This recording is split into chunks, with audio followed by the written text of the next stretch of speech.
Hi, today I'm going to read Ian Colfer's Half Moon Investigations, Chapter 1. The First Rule of Investigation.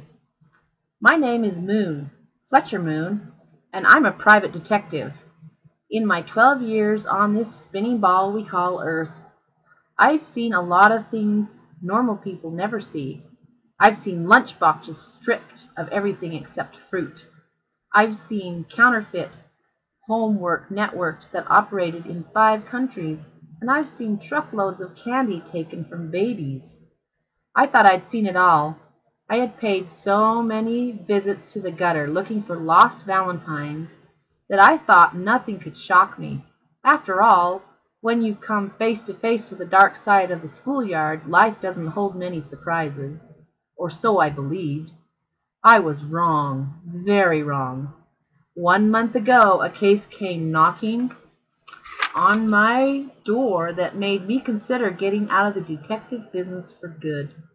I just turned 12 and had already had a dozen successful investigations under my belt. Business was good, but I was ready to start solving actual crimes. No more kid stuff. I wanted real cases that paid real money, not just whatever a kid happened to have in his pocket at the time.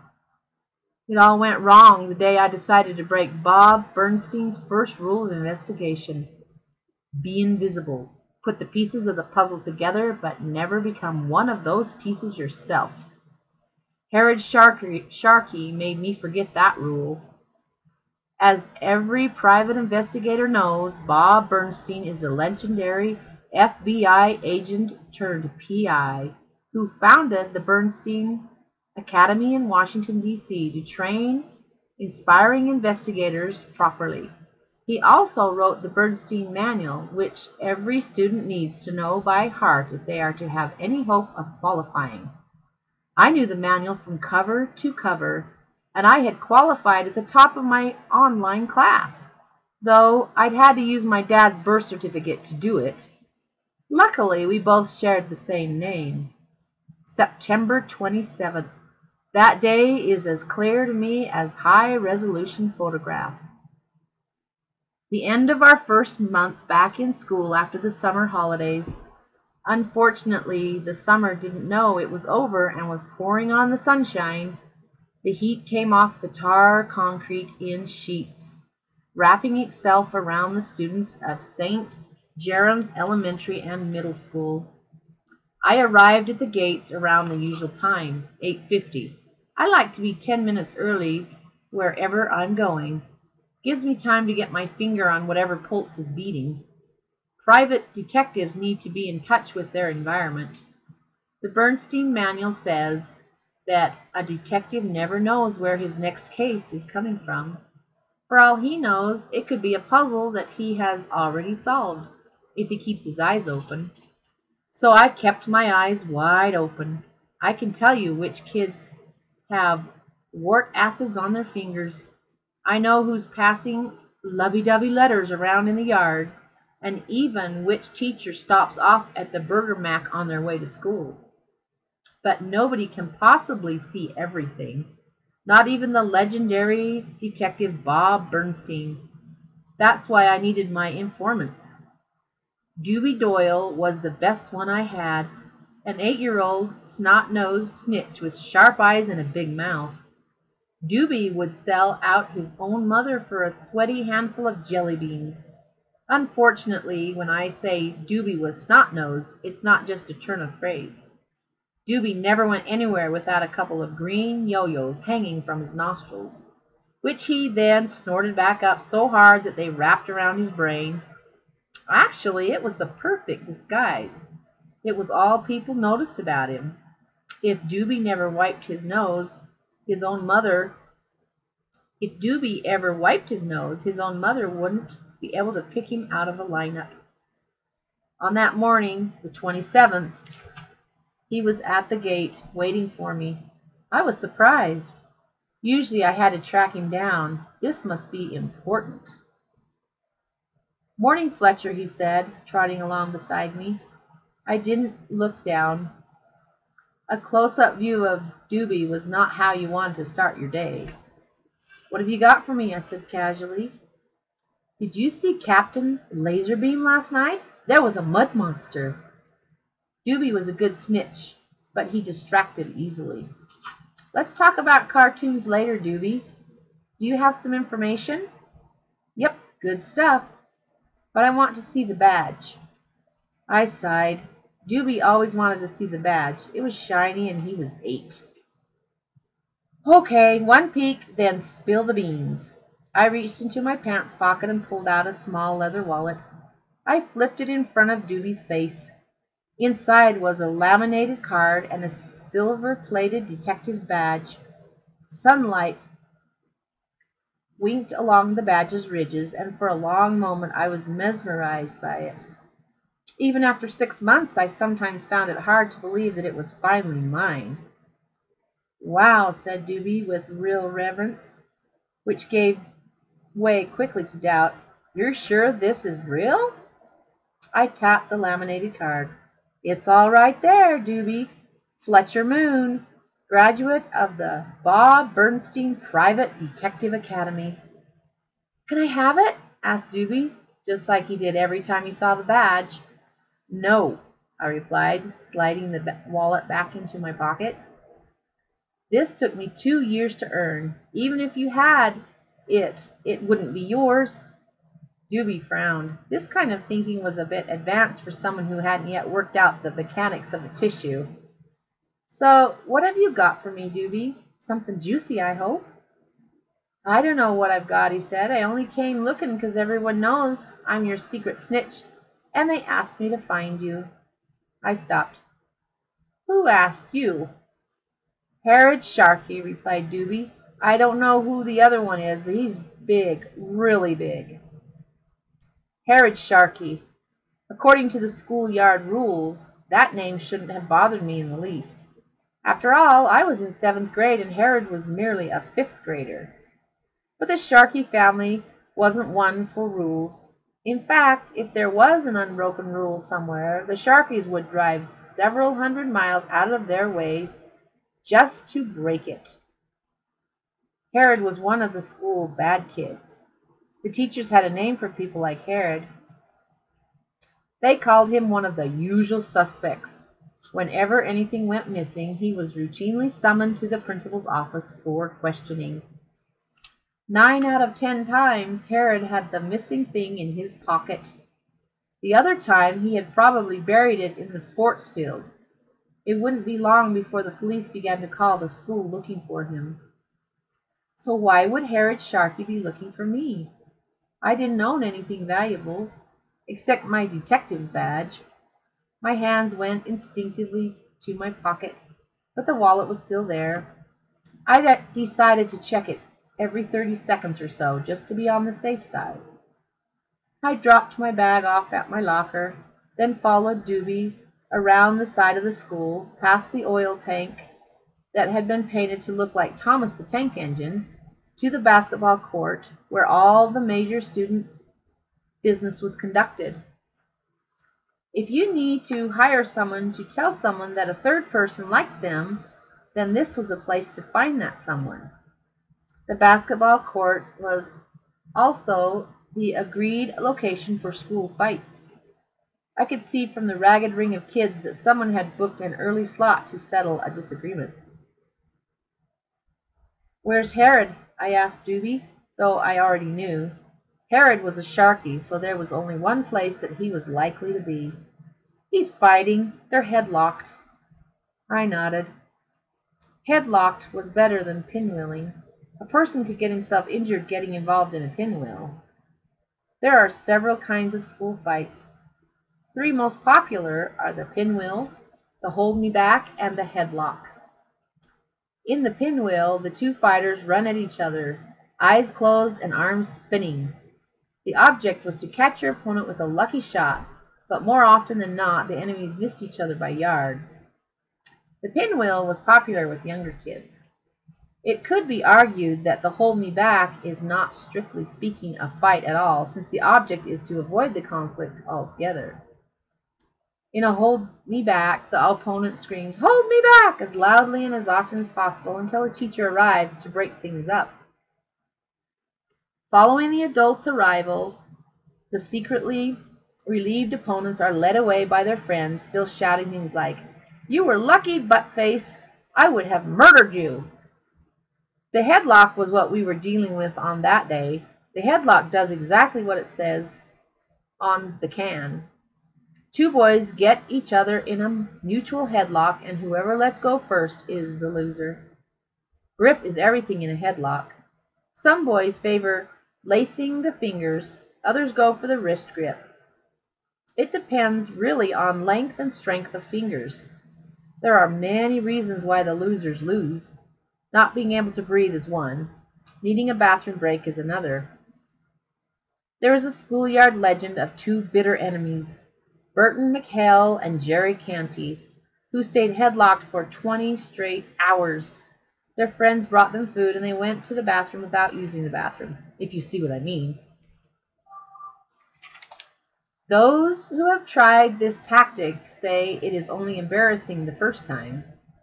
I approached the circle around the fight, uncertain why my feet were carrying me forward.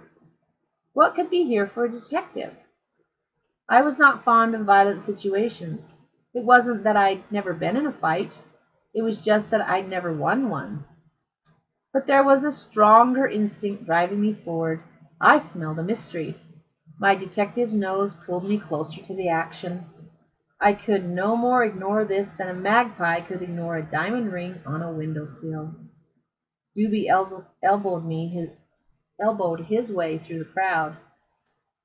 "I got him! I got Moon!" The crowd parted, repelled by the sight of Doobie's nose. Nobody wanted to chance contact with those stringy greeners. I followed through to the eye of the hurricane. All eyes were on me, which was not how it was supposed to be. Detectives should never be in the thick of the action. We were supposed to turn up later and ask questions. The closest a detective gets to a bullet is dusting the shell case for prints. And yet here I was, following an 8-year-old into the middle of a fight circle. There were two figures in the center. One was Herod Sharkey, short and skinny with the signature Sharkey red hair. The other was not a boy, as Doobie had thought. It was Bella Barnes, the biggest kid in the school.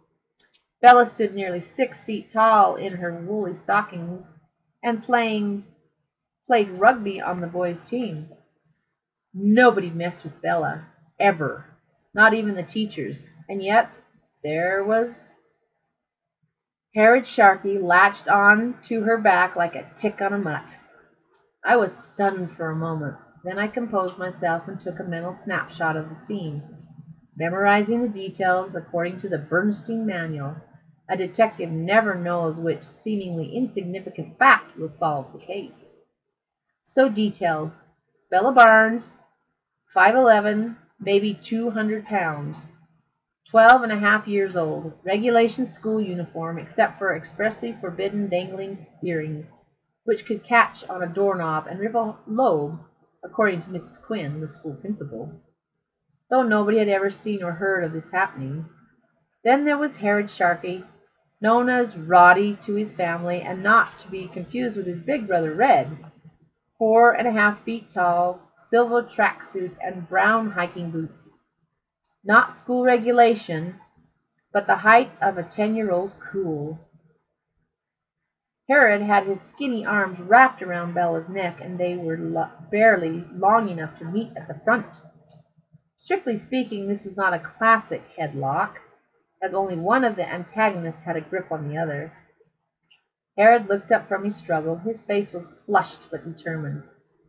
A hush dropped like a blanket over the other kids as they waited for the little Sharkey to speak. I had a feeling that whatever he said, I wouldn't like it.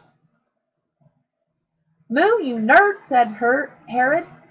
So far, my feeling was right. "You're the big detective. Prove to this hippo that I didn't take her organizer." Bella bucked, tossed Herod like a rodeo jockey, but he held on grimly. "You took it," rasped Bella. "April saw you." "Barbie's lying. I didn't take nothing." A delicate-looking girly girl in the crowd pointed a finger at Herod. Double negative, she squeaked triumphantly. You did it, Sharky. I saw you. You and your brother have been stealing from us for years.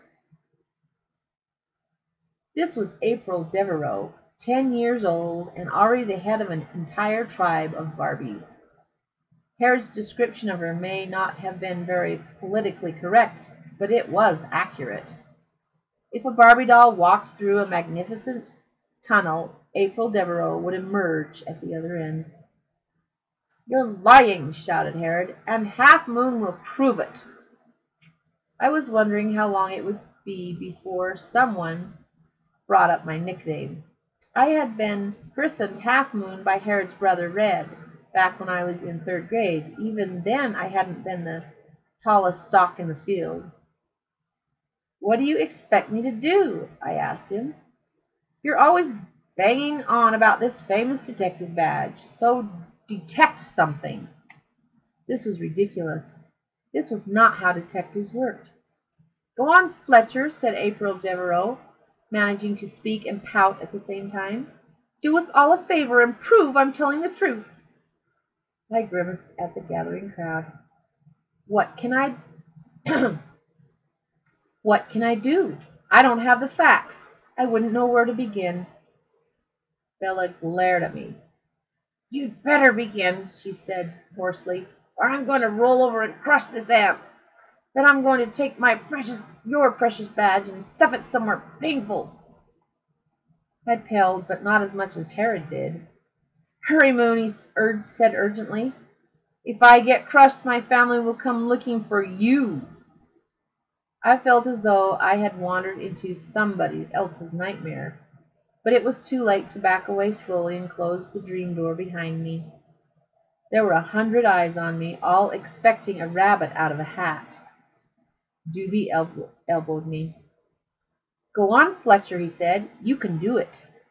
I suspected that Doobie wanted me to enter the fray so that he could have my badge when I didn't come back. April Devereaux's gang of April clones stamped and pouted at me. It was quite unnerving. They generally looked so pink and harmless. I can't do anything here. You need a referee, not a detective. Herod's forehead was pretty red now, and with the effort of hanging on. You better help, Half Moon. I'm warning you. There was no point in arguing. You couldn't debate with Herod Sharkey. It would be as pointless as trying to sell a vegetarian lifestyle to a T-Rex.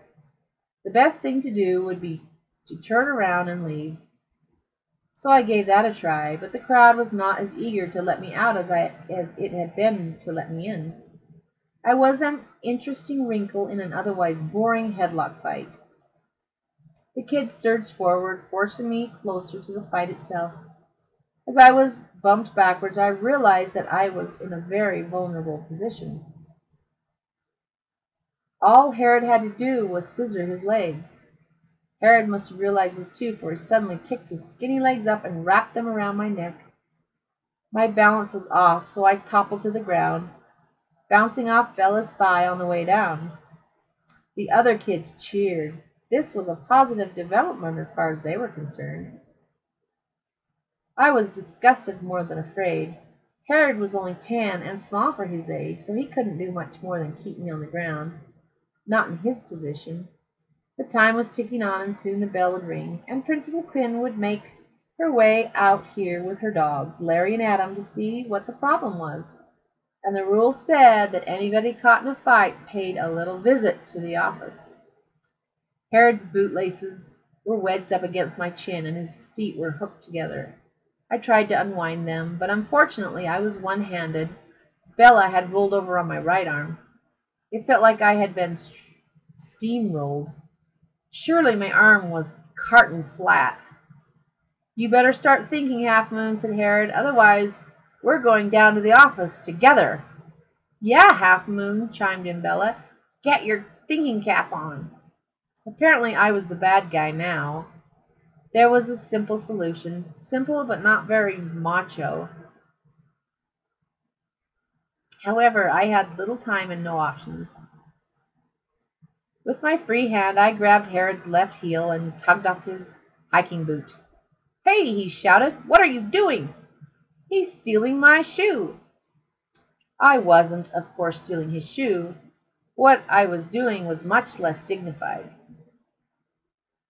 Before Herod could figure out what was going on, I grabbed his foot and with my index finger began to tickle the sole. "What?" squeaked the 10-year-old. "Not fair! Stop it!" To give Herod his due, he held on for a few seconds before wiggling off Bella's back and out of range. He was on his feet with tears of anger in his eye. "What kind of fighting is that? That's baby fighting."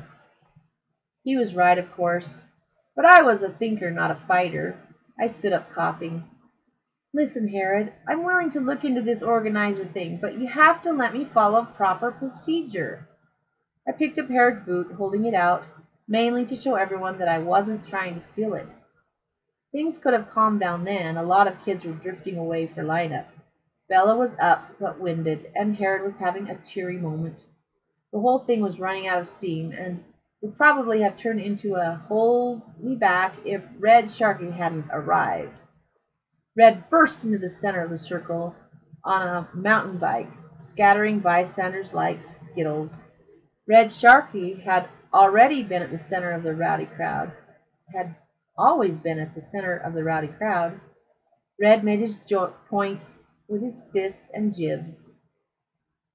He was tall and wiry, with flaming red hair that had earned him his schoolyard name.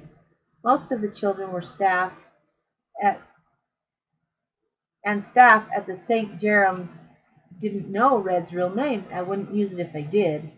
Red was the oldest kid in middle school. He should have moved on to high school a year ago, but he hadn't attended much early on and had been held back. For a moment Red's eyes were wide and worried. Then he saw his brother upright and apparently not bleeding. He jumped off his bike, kicked the stand with his heel during the dismount. "I couldn't pull off a move like that if I practiced for a year." "Roddy," he said with a casual nod. Herod scowled at his brother. "I don't need you goody two-shoes. I can handle this." "So I see. Can't you stay out of trouble for a minute?" Bella caught her breath. "Your brother stole my organizer, brand new." "I did not," objected Herod. Red frowned. "Whenever anything goes missing at this school, the nearest Sharkey gets the blame." He glanced at his brother. "You didn't take it, did you?" "No." "Are you sure?" Herod took a second to think back over the past few days. "Yeah, certain. No organizer." "Right. That's it. He didn't take it. End of story. Nothing to see here. Let's move it along." Good idea, I thought. Red had more sense than his brother. But Bella wasn't backing down for anyone, even Red Sharkey. "He's going to prove it, Herod, that Herod did it." "Oh no," I thought. "I'm he. He's me." "Who's going to prove Herod did it?" demanded Red. "He is!" shouted several dozen people. Most of them pointed, too. Red turned. Following the finger, his accusing gaze settled on me. "Hey, Red," I said, trying the friendly approach. "How you doing?" Red smiled mirthlessly. "Half Moon. The man with the badge. This is not Lost Cats. This is the actual world. People do get in trouble." I shrugged. "Tell your brother. He invited me." Doobie is always going on about his partner, the qualified detective with the actual detective badge, said Herod. "So let the nerd prove I'm innocent." I didn't know which disturbed me more, Doobie calling me his partner or Herod calling me a nerd. "Yeah, let the nerd prove he's innocent," said Bella, rubbing her neck, "or else Herod's guilty, as far as I'm concerned." Red rubbed his temples as though the stupidity of what he was hearing was giving him a headache. "Listen to me, Half Moon. Listen to me. Half Moon plays at being a detective. His mom bought him a toy badge somewhere, so now he goes around pretending to be Sherlock Holmes. It's not real. He can't prove anything." This was too much. I imagined the badge in my pocket glowing with indignation. I took out the wallet and flipped it open. "Actually, Red," I said, "this is a real detective's badge. I'm a real detective. First in the academy. Red turned slowly towards me. Generally, at this point, I would run away and find a dark corner to hide in. But some things are worth standing up for. So you're a real detective? I bet criminals all over Ireland are turning themselves in. What's the point, they're saying? Fletcher Moon is on the case. Go, Fletcher, snuffled Doobie, who was too young for sarcasm. So what does your big detective brain tell you about the case of the missing organizer? Continued Red. I shrugged. Nothing. I don't know the facts. I haven't had a chance to question anyone. Red turned back to the saddle of his bike. I got the feeling he was more interested in poking fun at me than clearing his brother's name, although, in all fairness, it would have taken 24 lawyers and a time machine to clear Herod's name completely. I'm sure Bella can answer any questions you care to ask, said Red, grinning in anticipation of my failure. Come on, Fletcher, said April Devereaux. Her Barbie buddies did some cheerleading hops. It was nice to have somebody in my corner, even April and company, although I suspected that they were more anti-Sharky than pro-Moon. I cleared my throat and tried to sound professional. So, Miss Bella, tell me what happened. Don't leave any detail, however insignificant, out. Bella thought for a moment. Well, I got up at 7 and I was thinking about these earrings for ages, 'cause Quinn said they're banned. I interrupted her. Okay, you can leave out those details. Stuff that only happened in your head and not in the actual world. Just tell me about the organizer. Okay, it was a birthday present. Date book, phone numbers, MP3 player, everything. If someone wanted to know the time in Tokyo, all they had to do was ask. The crowd oohed, impressed. Bella accepted their admiration with a little royal wave. So I brought it in today for the first time, only I forgot about it for a minute because I was worrying about the earrings. I left my bag by the wall and went off for a walk with the girls. Bella and her friends spent a large part of their break time walking around. They would circle the yard, searching for little kids with no fashion sense to tease. So, halfway around, I remembered my organizer and I ran back to my bag. But I was too late. Little Klepto Sharky had already made off with it. Klepto? Said Red, trying to sound incredulous. Yes, Red, Klepto, short for kleptomaniac. He's a real Sharky, all right. Been stealing since he was in diapers. Red's expression was more resigned than furious. So maybe Roddy's been in trouble a few times. That's not proof of anything. April Devereaux took a step forward from the rank of pink goo-goos. I saw him searching Bella's bag. I saw him with my actual vision. That's proof, isn't it? I watch Law and Order, so I know. I'm a witness. I winced apologetically at Red. That's pretty strong, an eyewitness. So where's the organizer? Countered Red. If he stole it a few minutes ago, where is it? I transferred my wince to Bella. That's pretty strong. No smoking gun. I know that, Half Moon. That's why you're here. You don't think I'd even be talking to you if I didn't need something. All eyes were on me again, and not in a nice. Oh, look at that handsome young man in the shiny shoes. I wonder if he's a single kind of way. It was more of a nasty, if he doesn't come up with the goods in 10 seconds, let's lynch him kind of a way. I considered the facts out loud. So the organizer is missing, and Herod Sharkey is the prime suspect. But if Herod Sharkey did steal it, then he obviously stashed it somewhere. Herod has little hidey holes all over town, said April. He's like some kind of rabbit, only one that steals stuff. This hidey hole would have to be on the school grounds. He only had a minute before Bella confronted him. Where could he go in a minute? This was a question with as many answers as there were degrees on the compass, and with so many thousands of footprints tracking across the basketball court, it was impossible to isolate just one set. unless Sharky had brought something back from wherever it was he'd gone. I still had Herod's hiking boot in my hand. I flicked it over and studied the deep sole, hoping for a clue. I found one. The rubber was stained yellow, and there were several buttercups trapped in the ridges. They were freshly ripped from the soil, with barely a trace of brown on the petal. "The Millennium Gardens," I said, looking Herod straight in the face. He was suddenly pale and open-mouthed, a reaction that told me I was right, so I took off, striding towards the school garden, leaving the rest to follow. Those few moments during the short walk from the basketball court to the garden were the happiest moments I was to have for some time. This is what detective work was all about.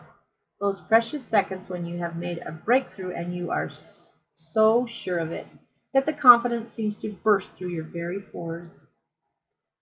The buttercups trapped in Herod's boot told me exactly where he had been in the last few minutes.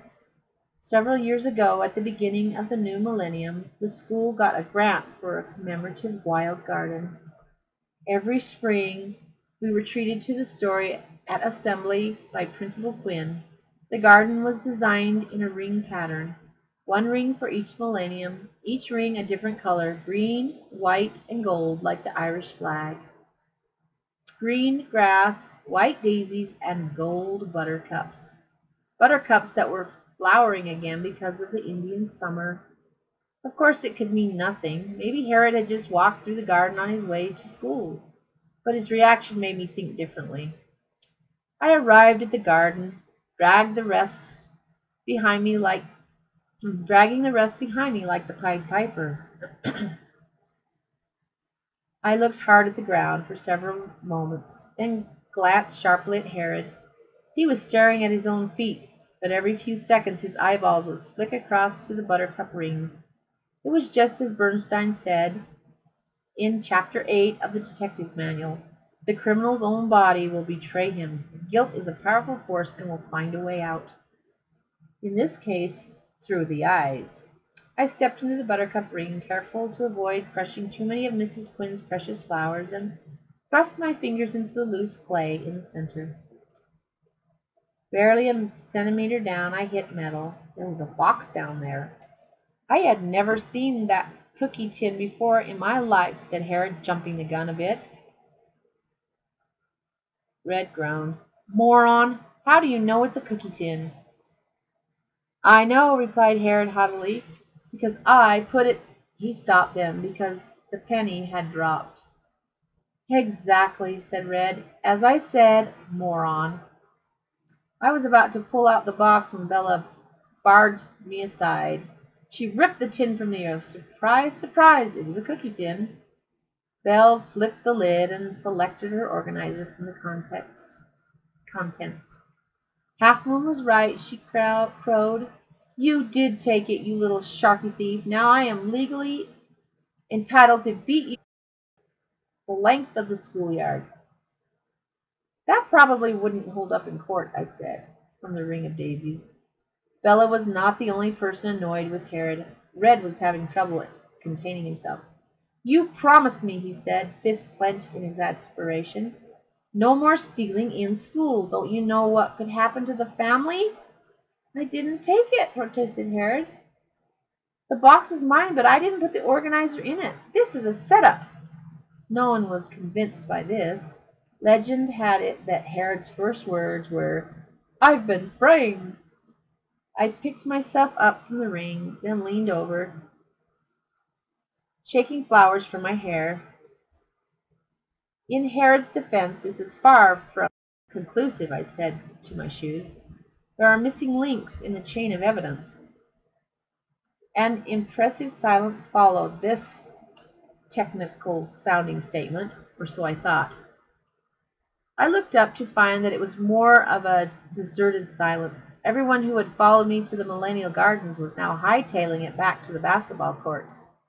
They moved with a speed and silence that would have shamed a Special Forces squad. Even Red Sharky was moving quickly, although he managed to do it in a nonchalant way.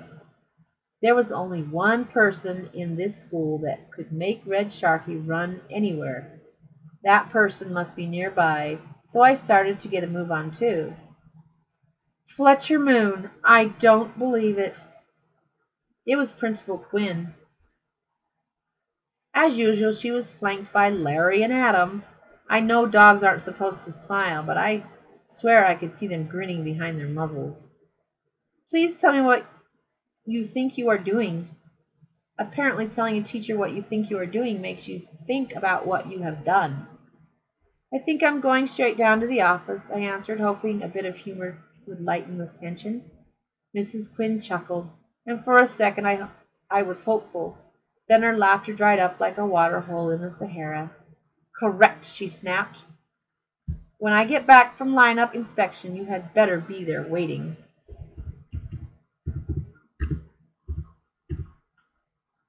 It seemed to me that Larry and Adam sniggered then, or perhaps they growled. I didn't know which was worse. Mrs. Quinn led them off to make sure that the class lines were as straight as rulers. I trudged back through the school field toward the main building. The euphoria I had felt earlier drained down through the soles of my feet.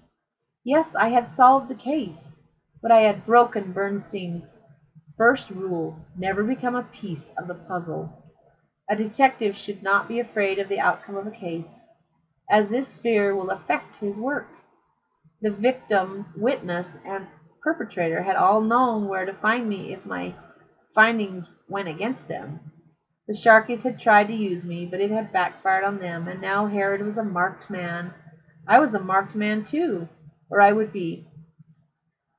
Several marks probably if Red had his way. The school bell rang. It was a computer bell that used a sample of Mrs. Quinn's own voice. Line up, students, the bell said. Don't make me ask again. Of course it did ask again, over and over again. Jim and Grady had been expelled recently for sneaking into the office and replacing Mrs. Quinn's voice sample with his own. His message had not been quite so polite.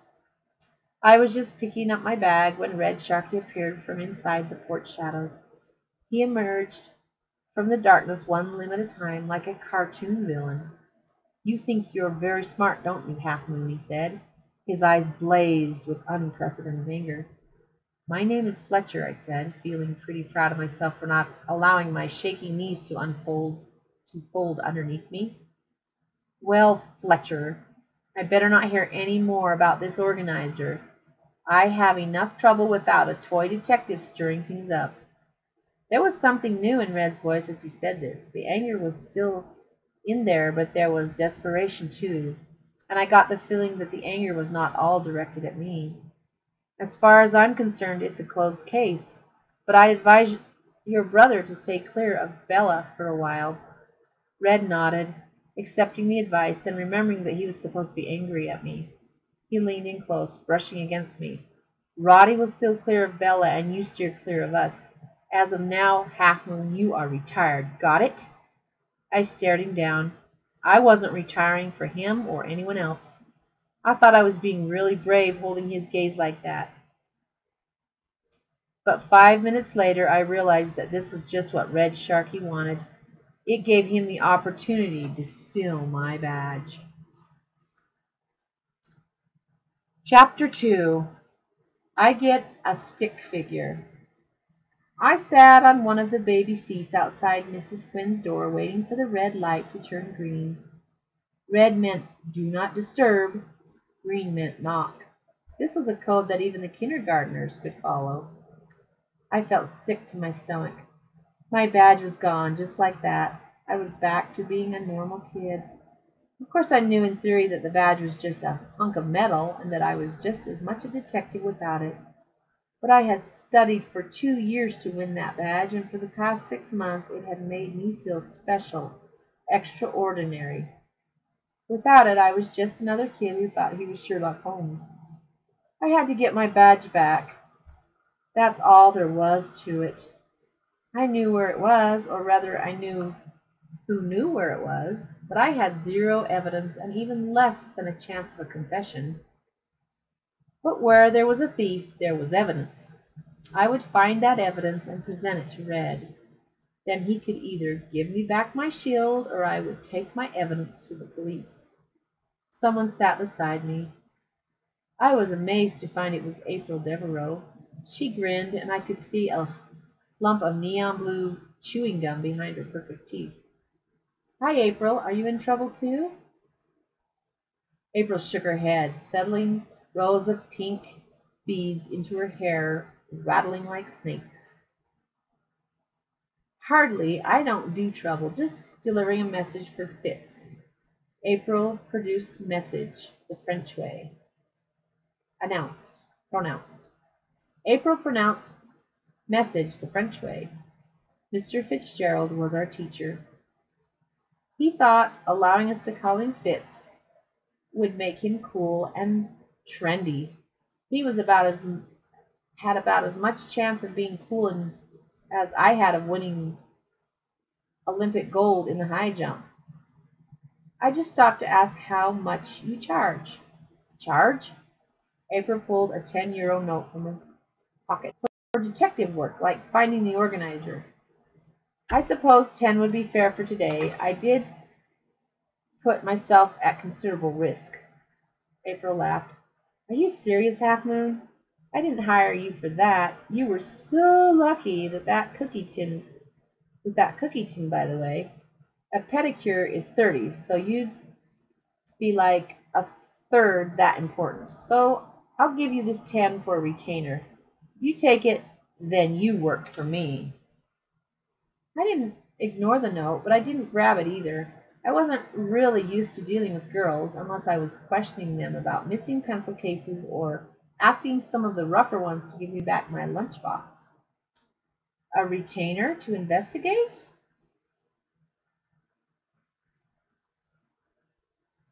April flicked her hair over one shoulder, and with her pink puff jacket on, she looked like a marshmallow.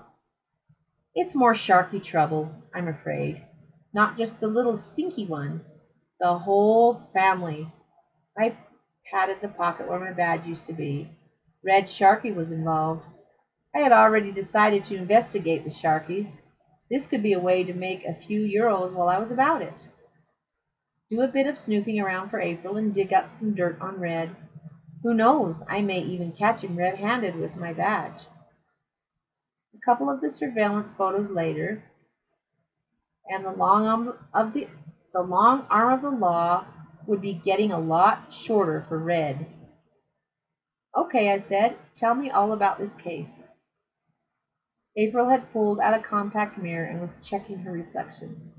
Bonjour, she said to herself in the mirror. How are you? You look great. Have you lost weight? I cleared my throat. Hello, April, the case?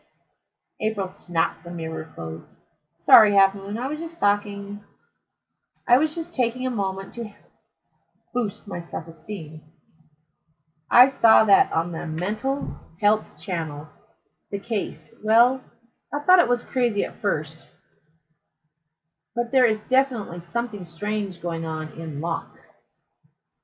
Suddenly the door light flashed green. Enter! Shrilled the principal's voice through the door. I'd better go in, I said, struggling out of the baby chair. April caught my sleeve. Come around to my house after dinner. Another shout from inside, louder this time. I'll be there, I said, reaching for the door handle. About 7.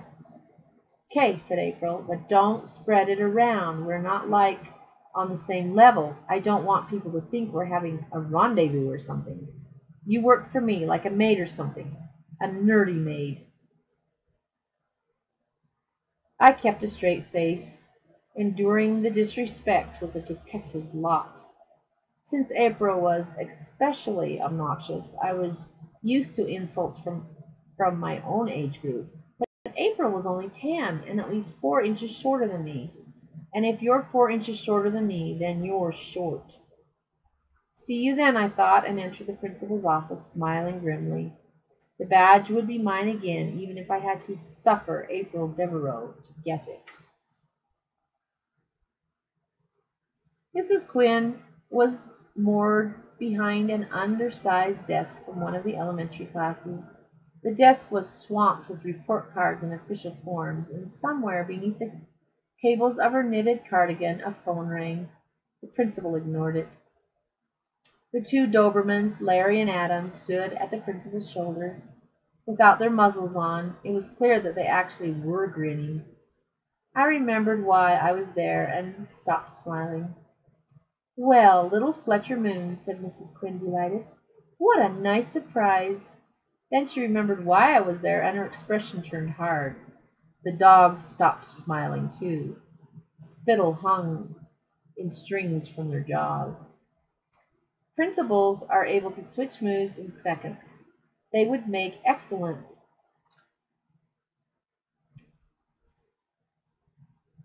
Do you have anything to say for yourself? Any extenuating circumstances, perhaps? I shook my head. Getting someone else involved would be social suicide. No, I just forgot where I was walking. Mrs. Quinn pointed to a small, molded plastic chair in front of her desk. Every day we lose another one. Sit. I sat, another baby chair. My knees collided with my chin, clicking my teeth together. Mrs. Quinn pulled a huge book from a drawer. It was covered with patterned velvet wallpaper. "I'm going to show you something, Fletcher. This is my personal ledger. In this book I keep a record of every single child that ever passed through St. Jerome's." The book looked about 100 years old. I half expected dragons to fly out when she opened it. Each page was divided into rows, one per child. After each child's name was a series of boxes with pictures drawn in every one. This is my own method of recording. It's easy to review at a glance. I'm afraid you'll be getting a general rowdiness picture today. She hauled several yellow pages across until she arrived at the current students. Here we go, a fine crop of future world leaders. I suspected Mrs. Quinn was being sarcastic, but I couldn't be sure. Maybe she had more faith in us than we had in ourselves. Look here, lovely little May Devereaux in 5th grade. Never caused a day's trouble in her life. May was April's first cousin. Their fathers were brothers and joined at the hip, and so were their daughters, whether they liked it or not. They were even connected by the months of the year names, which their parents thought were impossibly cute. The schoolyard grapevine had said that April was embarrassed that May wasn't quite as pink as she should be. Look at May's picture, an abacus, because she was such a good little math scholar. A pair of dancing shoes, because she dances in the last year's talent show. And an angel, because that's what she is. Not many people have pictures like May Devereaux. I was starting to get the picture. Pardon the pun. "Oh, I see," I said, pointing to another row of pictures. "There's Dermont Carmody. There's a picture of him sitting by the fire, because he got a summer job in Riley's bakery." Mrs. Quinn sighed, disappointed. "No, Fletcher, wake up, boy. Those are the flames of hell. Dermont dropped out of school, so that's where he's headed. See the little horns?" "Ah," I said, holding onto the chair in case my legs decided to get up and run away. Mrs. Quinn pointed to another row of tiny pictures. "Here's Red Sharkey. You see what his first picture is?" I leaned in to see. In the box was a crude drawing of an agitated stick figure. General rowdiness, I guessed. "Well done, Fletcher. Top of the class. General rowdiness. That's how it always starts.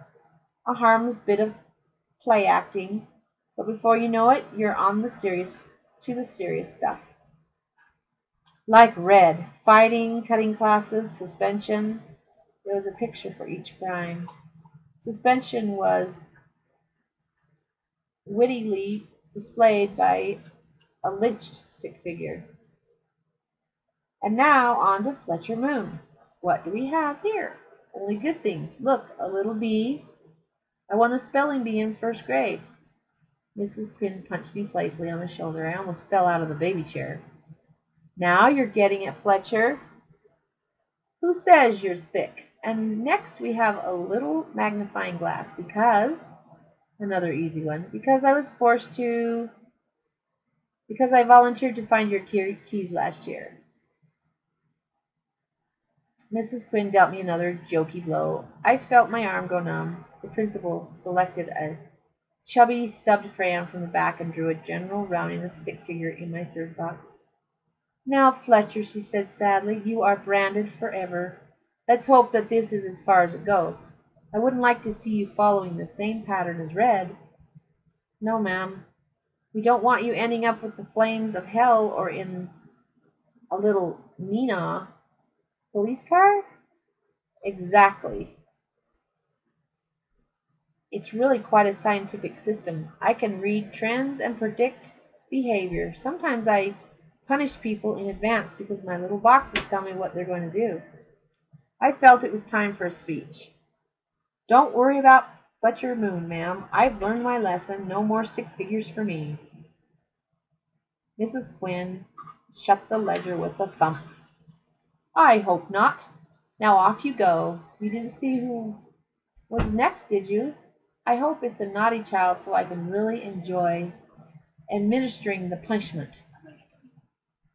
I couldn't bear another fallen angel.